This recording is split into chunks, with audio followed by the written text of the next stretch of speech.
क्यों हो तो मैंने सारी कथा व्यथा सुना दी। अब आप बताएं कि ये सब कर्म क्या है।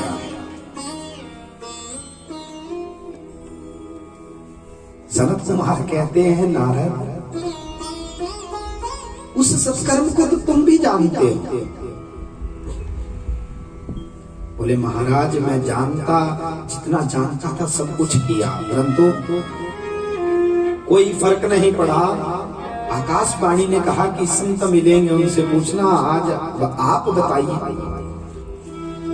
तो सनकादिक कहने लगे, सत्कर्म सूचको नूनम ज्ञान यज्ञ स्मृतो बुद्धि श्रीमद्भागवतालाप सतुगीत सुखादिभि। अरे नारद, सत्कर्म कहते हैं ज्ञान यज्ञ को। बोले महाराज जो मैंने वेद वेदांत का जो पाठ सुनाया वो कौन सा अज्ञान यज्ञ था? वो भी तो ज्ञान यज्ञ था। बोले वो ज्ञान यज्ञ है श्रीमद् भागवतालाप सतुगीत सुखादिभि, जो सुखदेव परमहंस मुनि के द्वारा जो गाया गया जो भागवत गीत है वह ज्ञान यज्ञ है। उसको करो करो करो। प्रलयम ही गमिष्यन्ति श्रीमद्भागवता ध्वनि।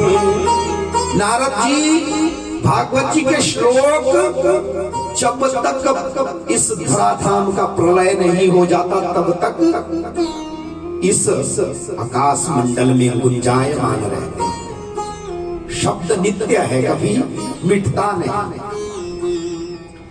और भागवत जी के श्लोकों का जहां पाठ होता है वहां पर कलयुग के दोष उस प्रकार भाग जाते हैं जिस प्रकार सिंह शब्दावृका इव, जिस प्रकार शेर की गर्जना से गीदड़ भाग जाते हैं। बोले गोविंद भगवान की। जिस प्रकार जंगल में अगर शेर ने गर्जना कर दी तो गीदड़ भाग जाते हैं, उसी प्रकार जहां जहां पर ये भागवत जी के श्लोक गाए जाते हैं, गुनगुनाए जाते हैं, पढ़े जाते हैं, वहां से कलयुग के समस्त दोष भाग जाते हैं। बोलिए भागवत भगवान की जय। नारद जी कहने लगे महाराज आपने ठीक कहा, परंतु एक बात बताइए, मैंने भी अपने पिता ब्रह्मा जी से भागवत को पढ़ा है और मैं जानता हूं कि भागवत जी में वेद वेदांत का ही तो अर्थ निरूपण किया गया है। पद पद पर वेद वेदांत की व्याख्या है। आप कह रहे हैं कि भागवत जी का पाठ करो। मैंने वेद वेदांत को पढ़ा तो उसी की व्याख्या भागवत जी में है। सनकादिक कहने लगे नारद, जो काम सार से होता है ना वह फल से नहीं हो सकता। अगर मान लो आपको ज्योति जलाने के लिए घी की आवश्यकता है, कोई विद्वान कह दे कि महाराज दूध से घी बनता है, चलो आज घी खत्म हो गया, दूध से ज्योति जलाओ, जल जाएगी। भले ही दूध से ही घी निकला है, दूध का सार घी है, परंतु दूध में कभी ज्योति नहीं जलेगी। नारद, इसलिए ये सार है। भागवत वेद वेदांत उपनिषदों का निचोड़ है।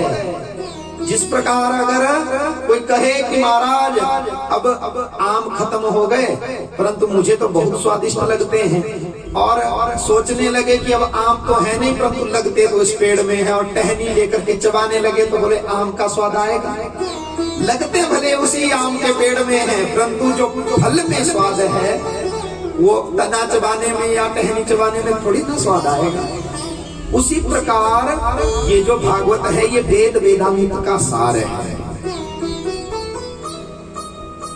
श्रीमद्भागवतालाप तत्कथं बोधमिष्यति तत्कथासो वेदार्थम श्लोके श्लोके पदे पदे। ये भागवत जी की जो श्लोक है ना, वो वेद वेदांत का ही अर्थ स्पष्ट किया गया है इसमें, परंतु ये सार है। इसलिए वेदोपनिषदां जाता सारा भागवती कथा, अत्युत्तमा ततो भाति पृथग भूता फलाकृति। ये वेद और उपनिषद का सार है।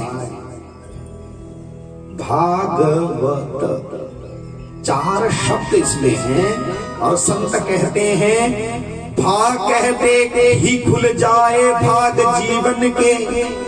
जब आप मात्र भाग कहेंगे तो खुल जाए भाग जीवन के।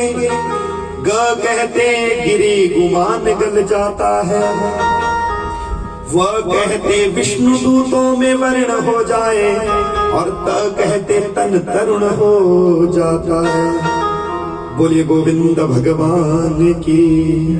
आज नारद जी को जब समझ आया तो नारद जी कहते हैं भाग्योदयेन बहुजन्म समर्जितेन सत्संगमं च लभते पुरुषो यदा वै।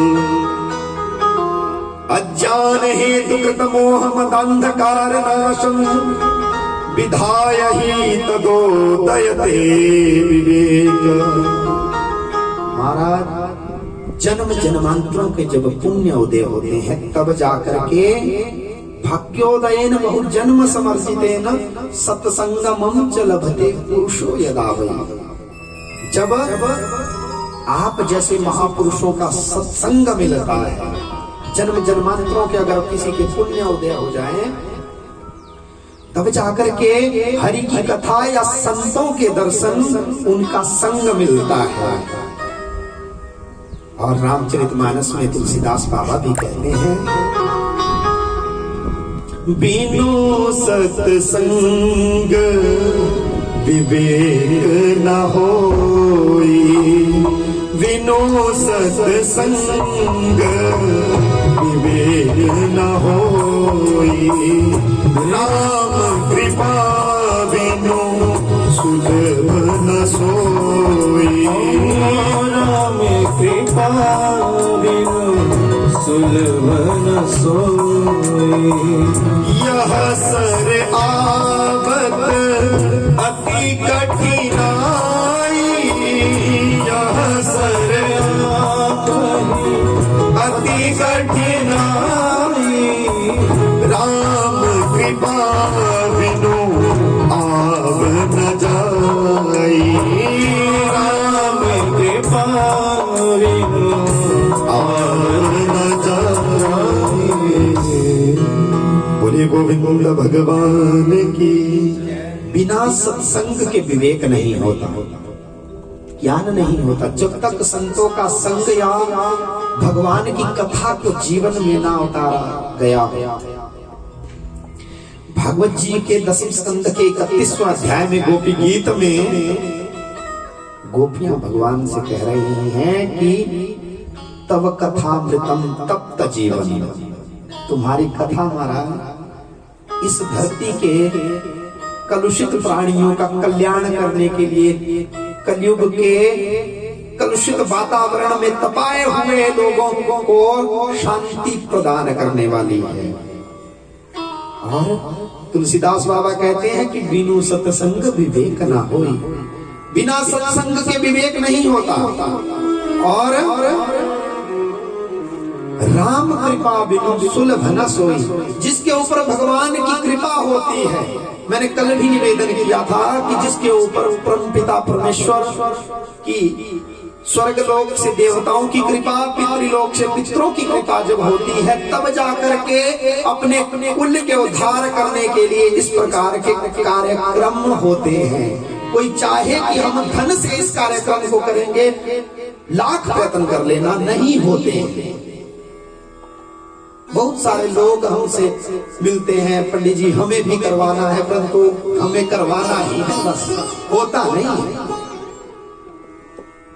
सोचते रहते हैं, परंतु जब तक भगवान की कृपा नहीं होती तब तक ठाकुर